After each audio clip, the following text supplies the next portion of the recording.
Bonjour Marine Le Pen. Bonjour. Je suis prête, c'est ce que vous répétez depuis votre discours de Brachet. Prête à quoi, Marine Le Pen? À cohabiter avec François Hollande, à gouverner avec lui, c'est une blague? Et pourquoi gouverner avec lui? Vous savez ce que c'est que la cohabitation? Précisément, si les Français décident de nous donner une majorité, c'est pour que nous changions radicalement la politique qui est menée. C'est la Ve République, elle est ainsi faite que la cohabitation est possible. Alors je gouvernerai, je mènerai la politique que les Français attendent. Ce sera un bras de fer probablement terrible avec François Hollande. Eh bien écoutez, il inaugurera, il commémorera, il fait ça très bien. Et moi je déterminerai et conduirai la politique de la nation avec le gouvernement que les Français auront décidé.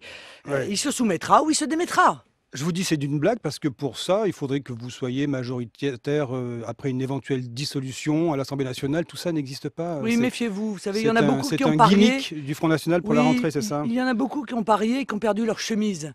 Car il y a 5 ans, nous faisions 6% aux européennes. Nous avons fait 25% il y a quelques semaines. Alors, je crois que les Français ont pris conscience de ce qui se passait, qu'ils sont prêts à faire des choix courageux, c'est-à-dire rompre avec 30 années de laxisme judiciaire, d'ultralibéralisme en économie, d'ouverture totale des frontières, d'immigration de masse. C'est en tout cas ce que disent toutes les études d'opinion sur tous les grands sujets qui sont ceux du Front National. Eh bien, nos idées avancent. Les Français sont de plus en plus nombreux à rechercher nos solutions, à vouloir leur application. Et les résultats de législatives, même si elles étaient anticipées, pourraient être une grosse surprise pour les élites. Vous dites surprise, même sans proportionnel, vous pensez pouvoir vous imposer dans des législatives à la régulière? Ah, je pense que dans un scrutin majoritaire à 2 tours, le Front National pourrait être présent quasiment partout contre un UMP ou contre un socialiste. C'est en tout cas ce qui se profile compte tenu du niveau électoral qui est celui du Front National. Vous savez, le majoritaire à 2 tours, il a été fait précisément pour empêcher le Front National de pouvoir avoir des élus. Il n'y a qu'un malheur, c'est qu'arrivé à un certain seuil électoral, ça se retourne contre ceux qui ont mis en place ce mode de scrutin. Alors Alain Juppé, en cas de dissolution, souhaite lui un départ pur et simple du chef de l'État, pas vous. Et c'est ce qu'a dit Jean-Christophe Cambadélis à votre place ici même hier matin. Cela vous permet de vous dédiaboliser à bon compte. Réaction?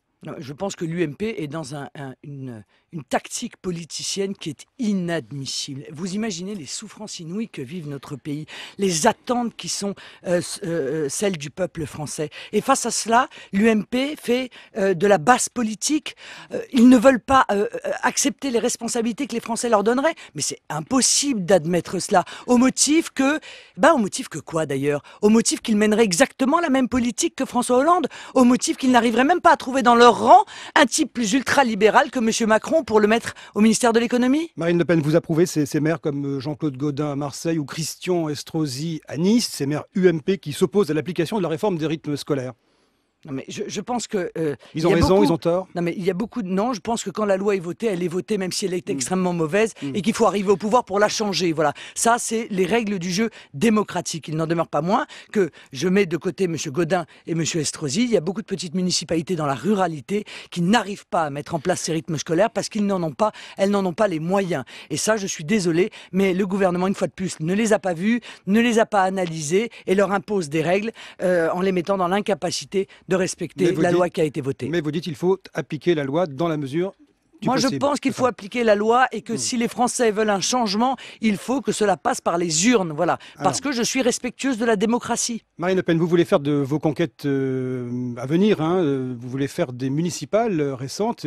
C'était 11 mairies que vous avez remportées, une sorte de vitrine de ce qu'est le Front National aujourd'hui. L'un des 11 maires frontistes, Fabien Ingelman, nous l'avons entendu dans le journal de 7h30, le maire d'Hayange en Moselle est accusé par son ex-première adjointe de fraude électorale, un prénom remboursé de 3 000 € de la main à la main. Cela sous les caméras de Canal+, vous avez des précisions? Ah oui, ça j'ai remarqué que les médias allaient dans les municipalités au Front National comme au zoo. On va, on regarde les habitants pour voir qui a pu bien voter pour des maires Front National. Cette affaire est une affaire de cloche-merle, c'est un désaccord entre la première adjointe et le maire. Si la première adjointe a des éléments, qu'elle les montre, qu'elle les donne à la justice, c'est aussi simple que cela, dans une République bien tenue. Et vous avez pris langue avec ce maire, vous le soutenez, c'est quoi l'idée? Mais, moi, je soutiens tous les maires, mais je n'interfère pas dans leur administration, dans leur gestion de leur ville. Je ne les conseille pas, ils n'ont pas besoin de mes conseils. Et encore une fois, les instructions ne viennent pas de Paris. Bon, donc le maire conteste formellement cette situation. J'ai tendance à croire le maire. Oui. Alors, vous voulez vous installer à Matignon, par exemple, au hasard. Qu'est-ce que vous feriez là demain? Vous êtes nommé à Matignon. Quelle est votre première décision pour inverser la courbe du chômage et créer de la croissance? Je veux dire, d'abord, on va avoir la joie C'est de la voir... politique fiction. On va avoir la joie de voir partir Monsieur Macron, Madame Taubira, Madame Najat Vallaud-Belkacem, desserrer, la première chose, l'urgence, c'est de desserrer l'étau imposé par l'Union européenne sur l'économie française, c'est de redonner des marges de manœuvre, mais il y a aussi beaucoup de choses à faire en matière de sécurité, car je vois bien que ça n'intéresse plus les médias, mais il y a une explosion absolue de l'insécurité dans nos villes et dans nos campagnes, face auquel le laxisme de Madame Taubira est une hormone de croissance ou de bouturage. Le travail dominical, vous signez, ça vous plaît? C'est une idée qui arrive sur la table? Non, ça ne me plaît pas parce que... Ça peut créer de l'emploi? Il y a des tas de jeunes qui aimeraient travailler le dimanche. Non, ça n'est pas vrai, ça ne crée pas de l'emploi parce que la réalité c'est que ce qui est acheté le dimanche n'est pas acheté les autres jours de la semaine. Voilà. Le problème du travail du dimanche, c'est que c'est une vision de l'homme où on est tout le temps, tous les jours de la semaine, toutes les heures, consommateur ou producteur. Ça n'est pas la vision que j'ai et je sais pertinemment que on se sert de la fragilité de la population, de la fragilité sociale pour imposer cette mesure qui est une mesure ultralibérale réclamée une fois de plus par l'Union européenne. Vous êtes assez conservatrice au fond, puisque ce ne serait pas non plus une révolution culturelle immense. Ça permettrait à certains jeunes de travailler le week-end. Conservatrice, aller prendre le modèle américain de la surconsommation et qui transforme l'homme en homo economicus, vous trouvez que c'est moderne? Moi, je trouve ça épouvantable. Je trouve que ça va à l'encontre du progrès. Nous avons certes des traditions et j'y suis attaché. Nous avons surtout réussi à trouver un équilibre entre le travail, la famille, le respect de la vie, de la vie privée, des hobbies, des loisirs. Moi, je pense que notre modèle est le bon. Alors Marine Le Pen, vous avez évoqué à l'instant l'immigration. Vous avez dit lors de votre discours à Braché que l'immigration mettait à mal, je vous cite, notre identité nationale, et était à l'origine de nombreux maux, parmi lesquels le recul de la sécurité, y compris sanitaire, avez-vous dit, c'est-à-dire? C'est-à-dire que tout à fait évidemment, l'on voit réémerger en France des pathologies qui en avaient disparu et qui sont la conséquence directe d'une immigration qui n'est pas maîtrisée. Quand des clandestins arrivent sur le territoire et qui, par définition... Ce ne sont pas des pestiférés. Mais c'est pas le problème d'être pestiféré. Il faut arrêter, je veux dire, d'être naïf. On voit bien que... Prenons Ebola, tiens, c'est intéressant. La France est minable dans la manière dont elle gère cette crise. Votre père citait pendant la campagne... Mais il y a des pays qui ont fermé leurs liaisons aériennes avec les pays touchés. Nous, quand la ministre est interrogée pour savoir qu'est-ce qu'elle va faire, qu'est-ce qu'elle répond?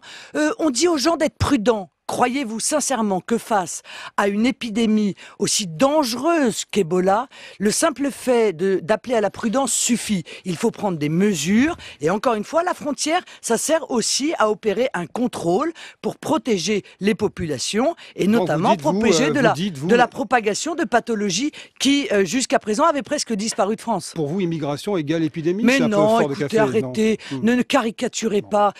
Mon propos n'est pas de dire que l'ensemble des immigrés qui viennent sur le territoire sont porteurs d'une pathologie. Ce que je veux dire, c'est qu'il faut se donner les moyens de surveillance. Or, nous n'avons plus de moyens de surveillance puisque nous n'avons plus de frontières. Marine Le Pen, dernière question, il nous reste très peu de temps. Vous êtes réconciliée avec votre père après l'épisode de la Fournée? Mais j'ai vu qu'il était de retour sur votre site avec le tableau de bord. Non, ma décision a été prise dès le lendemain de cette affaire et elle a été maintenue. J'ai assumé mes responsabilités, j'ai dit ce que j'avais à dire, il a dit ce qu'il avait à dire et voilà, je pense que c'est comme ça que ça doit se passer aussi dans un mouvement politique. Bon, vous n'êtes plus fâché quand même? Vous parlez Mais oui, nous parlons, je vous rassure, si tant est que ça vous inquiète. Merci Marine Le Pen d'avoir été ce matin l'invitée de France Info.